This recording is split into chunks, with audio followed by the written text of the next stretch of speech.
Hello everyone. यहाँ पे एक बार Ujjivan small finance bank limited को देख लेते हैं। ये स्टॉक से जुड़ी दोस्तों दो खबर देखने को मिल रही है। मतलब मैं ऐसा कह के चल सकता हूँ कि यहाँ पे उज्जीवन बैंक को लेके दो यहाँ पे खबर है, दो न्यूज़ है, जिसके वजह से स्टॉक में एक अच्छा खासा एक भारी भरकम यहाँ पे इम्पैक्ट होता हुआ दिख सकता है। और वो कहीं न कहीं एक नेगेटिव न्यूज़ है दोस्तों। मैं अगर आपको न्यूज़ पहले दिखाऊँ कि जीवन बैंक के रिगार्डिंग क्या न्यूज़ है, तो सबसे पहले तो यहाँ पे स्टॉक के रिज़ल्ट आए थे। रिज़ल्ट आपको उतने अच्छे देखने को नहीं मिल रहे हैं। अगर मैं आपको रिज़ल्ट यहाँ पे दिखाऊँ, तो यहाँ पे देखिए, ये इनकम फ्रॉम इन्वेस्टमेंट का चार्ट है और ये आपका 1 साल पहले का चार्ट है। मतलब 1 साल पहले की वैल्यू है और ये आपकी प्रीवियस क्वार्टर की वैल्यू है और अभी के जो रिजल्ट हैं वो यहाँ पे आपको देखने को मिल रहे हैं। सो अगर इनकम फ्रॉम इन्वेस्टमेंट देखेंगे तो 1 साल पहले से तो ग्रोथ है। 1 साल पहले यहाँ पे 180 करोड़ के आसपास देखने को मिलता था और जो प्रीवियस क्वार्टर था वहाँ पे आपको 201 करोड़ का देखने को मिल रहा था। और जो अभी कंपनी के यहाँ पे इनकम फ्रॉम इन्वेस्टमेंट यहाँ पे आए हैं, वो कहीं न कहीं 202 करोड़ के आसपास देखने को मिल रहे हैं। मतलब 1 साल पहले से तो अच्छा खासा ग्रोथ है।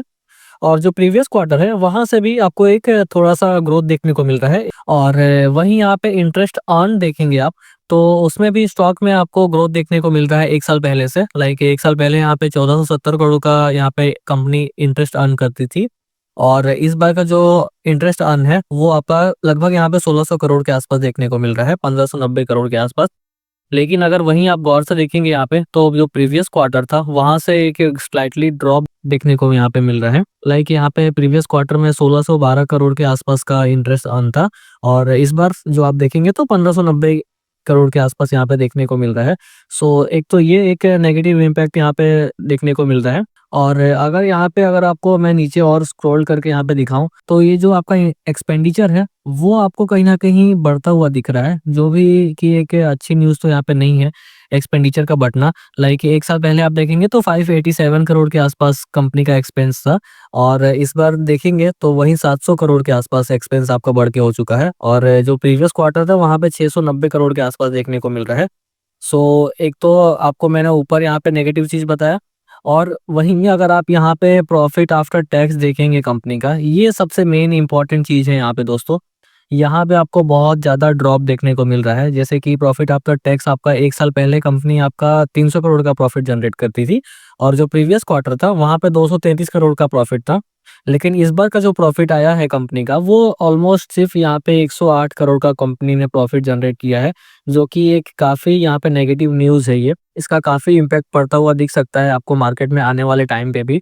और प्रॉफिट आप देखेंगे तो ऑलमोस्ट यहाँ पे हर क्वार्टर में आपको ड्रॉप देखने को मिल रहा है। लाइक 1 साल पहले 300 करोड़ था, फिर 330 करोड़ के आसपास हुआ, फिर से 300 करोड़ हुआ, फिर उससे भी ड्रॉप होके 233 करोड़ हुआ और इस बार कंपनी का जो प्रॉफिट है वो सिर्फ 108 करोड़ का है। सो इसके वजह से स्टॉक आपका कहीं न कहीं इन फ्यूचर में मेबी यहाँ पे रिएक्ट करता हुआ दिख सकता है, क्योंकि स्टॉक के जो फाइनेंशियल है, वो कहीं न कहीं धीरे-धीरे खराब होते हुए दिख रहे हैं, ऐसा आप कह के चल सकते हैं।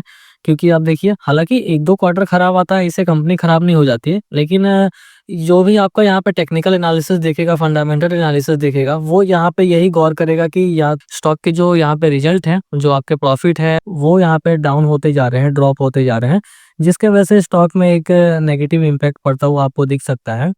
तो एक तो ये न्यूज़ हो गई। दूसरी एक न्यूज़ यहाँ पे ये है दोस्तों कि उज्जीवन स्मॉल फाइनेंस बैंक ने यहाँ पे एक यूनिवर्सल बैंकिंग लाइसेंस के लिए अप्लाई किया है आरबीआई के पास। और जिसमें कुछ क्राइटेरिया होते हैं, एलिजिबिलिटी क्राइटेरिया जिसको बोलते हैं, उसमें सबसे पहला क्राइटेरिया यही है कि जो कंपनी की नेटवर्थ होती है वो 1000 करोड़ से ज़्यादा की होनी चाहिए। मतलब मिनिमम 1000 करोड़ देखने को मिलनी चाहिए। और एक और यहाँ पे चीज़ है कि पिछले 2 फाइनेंशियल ईयर में कंपनी की जो नेट प्रॉफिट है वो आपको यहाँ पे शो करनी पड़ती है यूनिवर्सल बैंकिंग लाइसेंस लेने के लिए। मतलब उज्जीवन स्मॉल फाइनेंस के जो यहाँ पे लास्ट 2 फाइनेंशियल ईयर के जो प्रॉफिट है, जो नेट प्रॉफिट है, वो यहाँ पे उनको शो करने पड़ेंगे। और एक और चीज़ यहाँ पे देखने को मिल रही है, जो कि नॉन परफॉर्मिंग असेट के जो नेट और ग्रॉस, ये दोनों का जो रेशियो है, कुछ लिमिट है, उसके अंदर होना चाहिए। सो ये एक यहाँ पे न्यूज़ देखने को मिल रही है। अब स्टॉक आपका कैसा परफॉर्म कर सकता है, उसको एक बार देख लेते हैं और क्या हमारी इसमें स्ट्रेटेजी होनी चाहिए, क्योंकि आपने यहाँ पे देखा कि अच्छे खासे रिजल्ट तो नहीं है।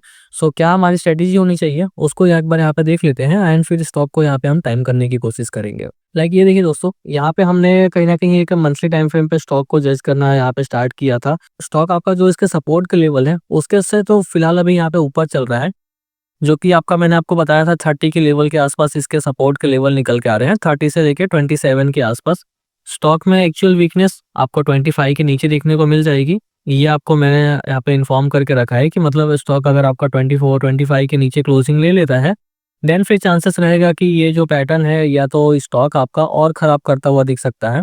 एंड रही यहाँ पे स्ट्रेंथ की बात, एक यहाँ पे आप देखेंगे तो 42 के आसपास एक आपको हर्डल देखने को मिल सकता है स्टॉक में। स्टॉक अगर उसको ब्रेक कर जाता है, 42 के लेवल के ऊपर निकल जाता है, देन फिर थोड़ी बहुत इसमें एक स्ट्रेंथ देखने को मिल सकती है। एंड तब आपका स्टॉक कहीं न कहीं ये जो 60 वाले टारगेट हम लेके चल रहे हैं इसमें, उसकी तरफ आपका कहीं न कहीं बढ़ता हुआ दिखेगा। एंड तब स्टॉक में कहीं न कहीं एक स्ट्रेंथ आपको देखने को मिल सकती है। फिलहाल ये 2 लेवल आपको याद रख के चलने चाहिए, जो कि आपका सपोर्ट का लेवल है, वो आपका 30 के आसपास निकल के आएगा, 30 से लेके 25 तक के लेवल पे। और 25-24 के नीचे स्टॉक आपका गिरेगा, देन फिर स्टॉक आपका और खराब करता हुआ दिख सकता है। और रही यहाँ पे स्ट्रेंथ की बात, वो आपके 42 के लेवल के ऊपर स्टॉक में निकल के आएगी। एंड उसके ऊपर स्टॉक निकलेगा तो यही आपका 60 के लेवल के आसपास आ सकता है। एंड फिर उसको ब्रेक करता है, तब फिर हम और यहाँ पे फर्दर टारगेट निकाल के चलेंगे। लेकिन फिलहाल तो ये यहाँ पे पैटर्न बनने की संभावना है दोस्तों। सो जो भी आप इसमें ट्रेड इनिशिएट कीजिए, तो एक स्टॉप लॉस यहाँ पे निश्चित रखिए, क्योंकि मार्केट कब कहाँ से खराब करने लगे, स्टॉक के आपने रिजल्ट भी देख लिए, उतने फेवरेबल है नहीं।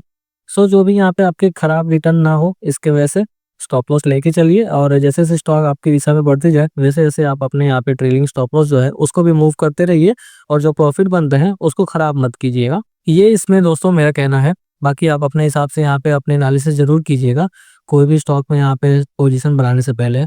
तो आई थिंक अब इस वीडियो में इतना ही रख सकते हैं। वॉल्यूम्स वगैरह थोड़ी बहुत आपको देखने को मिल रही है, लेकिन अगर वही मार्केट अच्छा करने लगे, तो चांसेस रहेगा कि स्टॉक आपका जो ये 60 के टारगेट है उसको मैच कराने की एक अटेम्प्ट करे यहाँ पे। तो चलिए फिर इस वीडियो में इतना ही रख सकते हैं, मिलते हैं फिर नेक्स्ट वीडियो में। तब तक के लिए आप अपना और अपनों का खूब ख्याल रखिए। धन्यवाद।